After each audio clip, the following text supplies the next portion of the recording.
Hello friends, എല്ലാവർക്കും മറ്റൊരു പുതിയ വീഡിയോയിലേക്ക് സ്വാഗതം. It's me Akhil Satheesh. The year of surprise എന്ന് തന്നെ പറയാം. 2025 ഇപ്പോൾ നമ്മുടെ സ്വന്തം CR7 കപ്പടിച്ചിരിക്കുകയാണ്. കോഹ്ലിക്ക് പിന്നാലെ UEFA നേഷൻസ് ലീഗ്.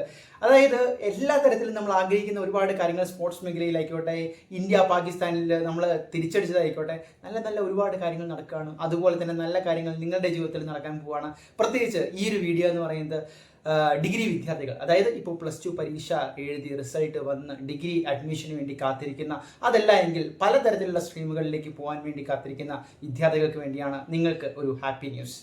മറ്റൊന്നുമല്ല, ആദ്യം തന്നെ ഒരുപാട് തരത്തിലുള്ള പ്രതിസന്ധികൾ ഈ 3 വർഷം 4 വർഷം ഡിഗ്രി കോഴ്സിൻ്റെ ആ ഒരു മാറ്റത്തിൽ വന്നിരുന്നു. ഇപ്പോഴത്തെ കേരള യൂണിവേഴ്സിറ്റിയിൽ നിന്ന് തന്നെ അനുകൂലമായിട്ടുള്ള തീരുമാനങ്ങൾ വരുന്നുണ്ട്. അതോടൊപ്പം തന്നെ എടുത്തു പറയാനുള്ളത്, ഡിഗ്രി ഇൻഡെക്സ് മാർക്ക് എങ്ങനെ കണക്കാക്കണമെന്നും അതിൻ്റെ അലോട്ട്മെൻറ്റും ബാക്കി കാര്യങ്ങളും ഡേറ്റുകളും ഒക്കെ നമ്മുടെ ചാനൽ വഴി അപ്ഡേറ്റ് ചെയ്യുന്നുണ്ട്. അപ്പോൾ പലരും ചോദിച്ചിട്ടുണ്ട്, ഇത്രയധികം ശതമാനം മാർക്കുണ്ട് ഈ BSc ഫിസിക്സ് അല്ലെങ്കിൽ പല BA എക്കണോമിക്സ് ഇതൊക്കെ കിട്ടുമോ എന്ന് ചോദിച്ചുകൊണ്ട് ഒരുപാട് പേര് കമൻറ്റും ചെയ്യുന്നുണ്ട്. അപ്പോൾ നിങ്ങൾ മനസ്സിലാക്കേണ്ടത്, ഇത്തവണ മാർക്ക് കുറഞ്ഞവർക്ക് പോലും ഡിഗ്രിയിലേക്ക് അഡ്മിഷൻ കിട്ടുവാനുള്ള സാധ്യത കൂടുതലാണ്. എങ്ങനെയെന്ന് ചോദിച്ചാൽ, നമ്മുടെ ഇന്നത്തെ സമൂഹത്തിൽ സാധാരണ പോകുന്ന ഡിഗ്രി കോഴ്സുകളെക്കാളും വളരെ വെറൈറ്റി ആയിട്ടുള്ള ഇന്നോവേറ്റീവ് ആയിട്ടുള്ള പുതിയ കോഴ്സുകൾ ഓരോ യൂണിവേഴ്സിറ്റിയും അവതരിപ്പിക്കുന്നുണ്ട്. അതായത് കേരള യൂണിവേഴ്സിറ്റി എടുത്താൽ തന്നെ AI ബേസ്ഡ് സ്പെഷ്യലൈസ്ഡ് കോഴ്സുകളൊക്കെ ഉണ്ട്.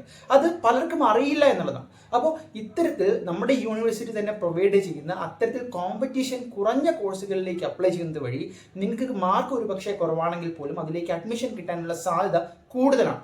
ഇനി മറ്റൊരു പ്രധാനപ്പെട്ട കാര്യം, ഈ ഡിഗ്രി എന്ന് പറയുന്ന ഓപ്ഷൻ സത്യത്തിൽ ഒരു ഔട്ട്ഡേറ്റഡ് ആയിട്ടുള്ള സിസ്റ്റത്തിലേക്ക് വന്നു കഴിഞ്ഞിരിക്കുന്നു എന്ന് നമ്മൾ പറയാറുണ്ട്. കാരണം മറ്റൊന്നുമല്ല, വളരെയധികം മറ്റ് ഓപ്പർച്യൂണിറ്റികൾ ഉണ്ട് എന്നുള്ളതാണ്.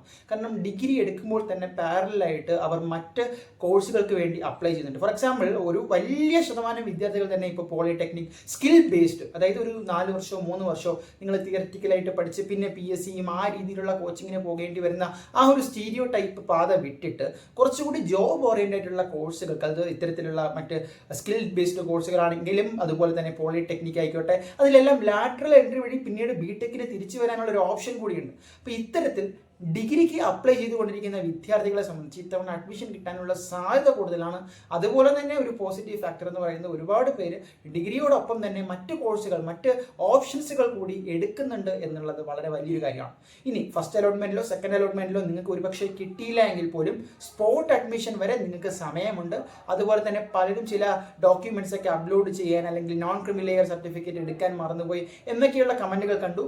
നിങ്ങൾക്ക് അർഹതപ്പെട്ട ഒരു റിസർവേഷനും വിട്ടുകളയരുത്. തീർച്ചയായിട്ടും അത് നിങ്ങളുടെ അഡ്മിഷൻ റാങ്ക് ഉയർത്താൻ തന്നെ സാധിക്കും. നിങ്ങൾക്ക് ഇഷ്ടപ്പെട്ട സീറ്റ് നിങ്ങൾക്ക് ലഭിക്കുന്നതിന് സഹായകരമാകും. അപ്പോൾ ഇതെല്ലാ കാര്യങ്ങളും ശ്രദ്ധിക്കണം. ഇനി അങ്ങോട്ട് ബാക്കി ഡീറ്റെയിൽസുമായിട്ട് ഞങ്ങൾ വരും. തീർച്ചയായിട്ടും മറ്റൊരു വീഡിയോ ആയിട്ട് കാണാൻ തൽക്കാലം നിർത്തുന്നു. അപ്പോൾ നിങ്ങൾക്ക് ഇത്തരത്തിൽ താല്പര്യമുള്ളവരാണെങ്കിൽ, ഈ സ്പെഷ്യലൈസ്ഡ് കോഴ്സുകളെ കുറിച്ച് അറിയാൻ താല്പര്യമുള്ളവരാണെങ്കിൽ കമന്റ് ചെയ്യുക. നമ്മൾ മറ്റൊരു വീഡിയോ ആയിട്ട് ചെയ്യുന്നത് വരുന്നതാണ്.